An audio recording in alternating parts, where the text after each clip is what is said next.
कुछ कहानियाँ आप लोगों के सामने मैं लेकर के आया हूँ, छोटी-छोटी सी कहानियाँ हैं। यदि आप लोग समझ पाए और आपके दिमाग ने काम किया, तो समझिएगा कि आप मूर्खों की भीड़ से अलग हैं। जबकि जितने भी धार्मिक दिखाई देते हैं, 99% तो मुझे महामूर्ख ही लगे हैं और धर्म मूर्खता का केंद्र बन कर के रहा है। आज से नहीं, हमेशा से ऐसा होता आया है। धर्म के नाम पर खून-खराबे हुई हैं, खून की नदियाँ बही हैं, ऊंच-नीच के भाव आए हैं, धर्म में अंधविश्वास आए हैं, अंधविश्वास के चलते पशुओं की बलि दी गई हैं, क्रूरता हुई है, धर्म के नाम पर हुई। तो ये धर्म मूर्खता का केंद्र तो बन करके रहे हैं, लेकिन ये जो सत्संग वर्तमान में चल रहे हैं, इनसे बढ़कर झूठ का संग कुछ नहीं। गपोड़े इन लोगों को बोलने हैं और गुरुओं का उद्देश्य ये रहता है कि एक इस प्रकार की नेटवर्क मार्केटिंग की जाए कि ज़्यादा से ज़्यादा लोग, ज़्यादा से ज़्यादा मूर्ख हमारे साथ में जुड़ जाएं और यह धंधा अच्छे से चले। मैं यहाँ पर छोटी सी कहानी आपको बताने जा रहा हूँ। एक गीत आता है कि कोई लाख करे चतुराई, कर्म का लेख मिटे नहीं भाई। बिल्कुल सच्ची बात है, बिल्कुल अच्छी बात है भाई। कहाँ जाएंगे कर्म से बच करके? भगवान कृष्ण कहते हैं कि आपके कर्म आपको ऐसे ढूंढ लेते हैं जैसे कि 1000 गायों के बीच भी एक बछड़ा अपनी माँ को ढूंढ लेता है। धर्म कहता है, शास्त्र कहते हैं, अवश्यमेव भोक्तव्यम कृत कर्मम शुभाशुभम। जो भी आप शुभ और अशुभ कर्म करते हैं वो बिल्कुल निश्चित रूप से भोगने पड़ते हैं। लेकिन आपके सत्संगी गुरु क्या कह रहे हैं कि एक पेड़ की छाया में एक दिन एक संत ने विश्राम किया। संत को बड़ा अच्छा लगा और उसने पेड़ को वरदान दिया कि जा, तुम्हारी 84 लाख योनियां आगे की कट गई। यानी कि परमात्मा का काम भी उस संत ने अपने हाथ में ले लिया, उसकी आगे की सारी योनियां काट दी, उसको आगे की योनियों से मुक्त कर दिया। यह होती है संत की महिमा। कमाल की बात यह है, क्या पेड़ कर्म योनि है? नहीं, वह तो भोग योनि है। वह तो जो उनका नियत काम प्रकृति ने किया है उसके अतिरिक्त कुछ कर ही नहीं सकते हैं। वो तो प्रकृति ने जो नियत काम किया है वही कर सकते हैं। इंसान के पास में यह स्वेच्छा है कि वो बुरा काम भी कर सकता है, अच्छा भी कर सकता है। पेड़ के पास नहीं है, उसे तो जो प्रकृति ने काम दिया है वो करना है। अब उसकी छाया में अगर कोई व्यक्ति बैठता है तो पेड़ चाहे या ना चाहे उसको छाया मिलेगी। तो उसकी छाया से प्रसन्न होकर के संत ने जो है उपदेश दे दिया कि तुम्हारी 84 लाख योनियां कट गई। इतनी आसानी से कट जाएंगी क्या? लेकिन संत की महिमा बतानी थी। वाह जी वाह, वाह जी वाह। संत की महिमा अपरंपार होती है और हम तो सच्चे संत से जुड़ गए, जो है जय जयकार होने लगती है और जो भक्तगण हैं वो यकीन कर लेते हैं इन चीज़ों पर। कहानी का उद्देश्य होना चाहिए एक शिक्षा को आगे तक पहुंचाना, और शिक्षा भी सार्थक हो। कहानी को सच्चाई के रूप में प्रदर्शित ना करें, लेकिन सत्संगों में ऐसा ही होता है। अब एक दूसरी कहानी आती है कि एक बार एक संत एक पेड़ की छाया में सो गए। सूरज थोड़ा सा घूम गया। जैसे ही सूरज थोड़ा सा घूम गया तो छाया संत के ऊपर से दूसरी तरफ चली गई। अब संत धूप में आ गए। पेड़ ने सोचा कि संत हैं, साधु हैं, अब इनके ऊपर छाया तो करनी है। तो पेड़ अपने स्थान को छोड़कर थोड़ा सा सरक कर दूसरे स्थान पर चले गए, जिससे कि छाया फिर से संत के ऊपर आ गई। यह संत की महिमा होती है। अब कुछ लोग कहेंगे कि हाँ देखो कितनी सच बात कही है, चलने वाले पेड़ भी होते हैं। अरे जो चलने वाले पेड़ होते हैं ना, वो इतना कम चल पाते हैं, पूरी जिंदगी में इतना कम चल पाते हैं कि उनकी सैकड़ों साल की जिंदगी में वो कुछ फुट ही सरक पाएंगे। वो भी अपनी जड़ों को आगे बढ़ाते हैं, आगे खिसकाते हैं। पिछली जड़ें कमज़ोर होती हैं, अगली जड़ों के मजबूती के सहारे से वो आगे बढ़ जाते हैं। ऐसे थोड़ा ही चल देंगे। लेकिन आप वहाँ पर विज्ञान को खोजने लगते हैं और कहते हैं देखो संत की महिमा है, संत की महिमा अपरंपार है। एक कहानी अब बड़ी मज़ेदार मैं आपको सुनाना चाहता हूँ। एक बार एक कसाई था। उस कसाई को किसी स्थान पर जाना था। सारा दिन वह जानवरों को काटता था, बड़ी बेरहमी से काटता था। उनके खाने पीने का भी ख्याल नहीं रखता था, क्योंकि उसके लिए तो वह जानवर कोई जीवित प्राणी थे ही नहीं, उनको तो कटना ही था। भूखे प्यासे जानवरों को सारा दिन काटता, पापाचार करता, बुरा व्यक्ति था। अब एक स्थान से वह गुजर रहा था। गुजरते हुए उसने देखा कि कहीं मजमा सा लगा हुआ है, भीड़ लगी हुई है। अब उस भीड़ को देख करके वह वहाँ पर ठिठक गया। अब ठिठक करके उसने देखा कि यहाँ पर तो कोई तमाशा भी नहीं हो रहा है, कोई जादू भी नहीं दिखाया जा रहा। एक व्यक्ति से पूछा कि भाई ये है क्या? बोले कि ये सत्संग है। अच्छा, ये सत्संग है, इतना कह करके कि यह तो बेकार की चीज है, वहां से चला गया। अब वो व्यक्ति मरने के बाद में परमात्मा के दरबार में गया तो उसके कर्मों को देखकर उसे नरक में भेजा जाने वाला था, अचानक उनको रोक लिया गया। अरे नहीं, यह तो नरक में जाने लायक है ही नहीं, यह तो स्वर्ग से भी ऊपर जाने लायक है। क्यों? यह सतखंड में जाएंगे। क्यों जाएंगे? कि इसने सत्संग में आधी घड़ी व्यतीत की है, और सत्संग की आधी घड़ी तब के बरस हजार तो भी बराबर ना पड़े, इस पर करो विचार। सत्संग की आधी घड़ी भी महत्वपूर्ण होती है। पहली तो बात ये बताओ महामूर्खों, ये जो तपस्या होती है जिसमें आदमी हजार प्रकार की कठिनाइयों को सहन करके परमात्मा के नाम से जुड़ता है, वो सत्संग की आधी घड़ी से छोटी कैसे हो गई? तपस्या क्या है? आपको कोई गाली दे रहा है ना, उसको सहन करना तपस्या है। भाई आपके साथ बुरा व्यवहार कर रहा है, आप उसे बर्दाश्त कर रहे हैं, तपस्या है। आपके पड़ोसी आपके साथ अच्छा व्यवहार नहीं कर रहे, फिर भी आप प्रेम पूर्वक व्यवहार करके उन्हें प्रेम के रास्ते पर ले आते हैं, यह तपस्या है।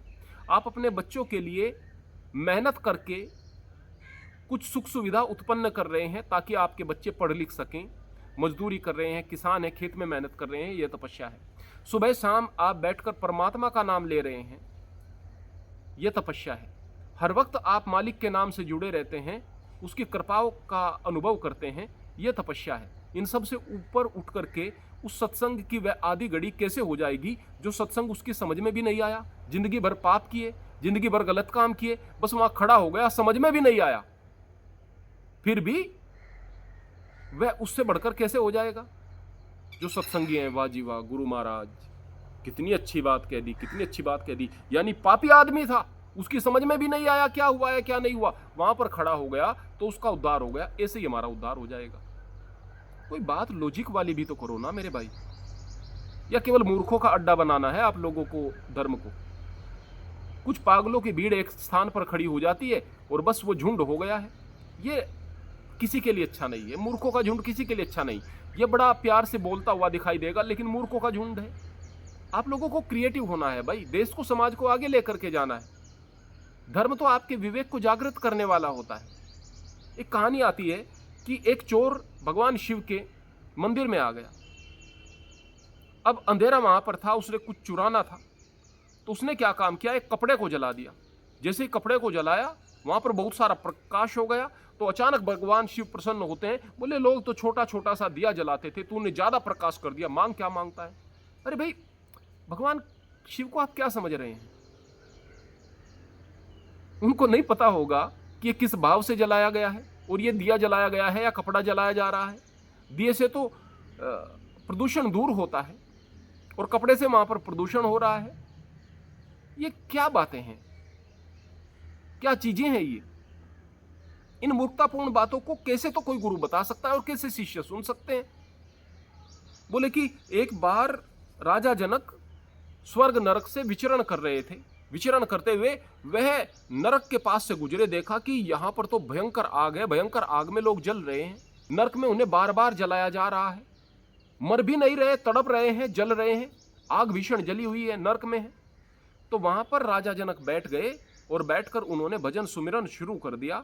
और जैसे ही उन्होंने भजन सुमिरन शुरू कर दिया तो वहां पर नरक की आग भी ठंडी हो गई, वहां ठंडी हवाएं चलने लगी और स्वर्ग से भी अच्छा वातावरण बन गया। कौन देख रहा था इस बात को? आप लोग देख रहे थे। इस तरह से नरक की आग ठंडी होगी। आप लोगों को जो चीज आपकी है, जो बात आपकी है, उसको सही साबित करने के लिए कुछ भी कहना है बस, और लोगों को इन चीजों को सच मान लेना है। देखो भाई, राजा जनक ने ठंडा कर दिया था। बोले कि रविदास जी महाराज इतने बड़े संत थे, पीपाजी महाराज जो कि एक राजा थे, उनकी कुटिया पर गए और जाकर कहने लगे कि महाराज मुझे प्यास लगी हुई है। तो रविदास ने, जिससे कि वह जूता वगैरह बनाते थे, कटोती थी जिसमें पानी रखते थे, उसी पानी को पिलाने के लिए उसकी तरफ बढ़ाया। अब पीपाजी महाराज रविदास जी की अवहेलना भी नहीं कर पाए। उसने सोचा कि पीऊंगा तो नहीं पानी को, उसने इस तरह से ओक किया, ओक बोलते हैं हमारे ग्रामीण समाज में इसको, इस तरह से किया और सामने से पानी डाला गया। तो उस पानी को इस तरह से कर लिया जैसे कि मैं पी रहा हूं, जबकि वो उसके कपड़ों से होते हुए नीचे चला गया सारा पानी, उसने पिया नहीं। अब उस पानी के, क्योंकि गंदा पानी था, दाग लगे रह गए कपड़ों पर। धोबी के पास में वह कपड़े चले गए। अब धोबी की लड़की ने देखा कि ये दाग नहीं उतर रहे हैं, तो उसने दांतों से उन दागों को उतारने का प्रयास किया। तो उस पानी की, जो पानी सूखा हुआ था, उसका कुछ असर उस लड़की के अंदर चला गया और जाते ही उसके जन्म जन्मांतर के पाप कट गए और वह मुक्त हो गई, उसके पर्दे खुल गए। यह होती है संत की महिमा। ये मूर्खताएं हैं मेरे भाई, ये मूर्खताएं हैं।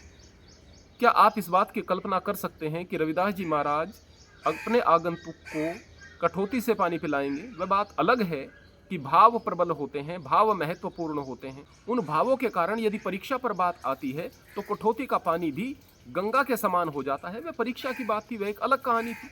लेकिन यहाँ पर एक आगंतुक को, जहाँ पर कोई परीक्षा भी नहीं हो रही, रविदास जी उस पानी को पिलाएंगे क्या? उस पानी के दाग लगेंगे क्या?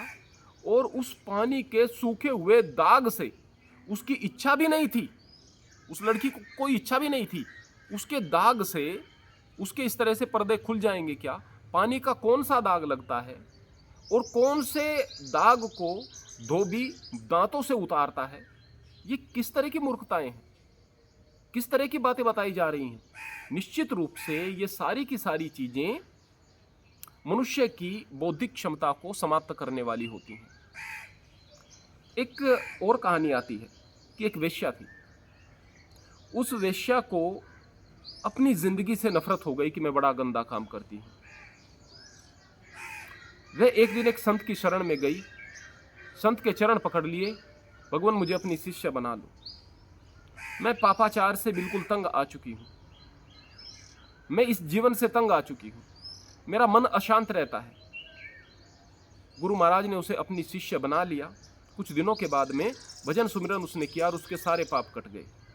अब आप कहेंगे कि देखो ऐसे नहीं कट सकते गुरुजी। बिल्कुल कट सकते हैं, क्यों नहीं कट सकते? ये मामला अलग है भाई। मैं ये कहना चाहता हूं कि इतनी बुद्धि आप लोग रखो।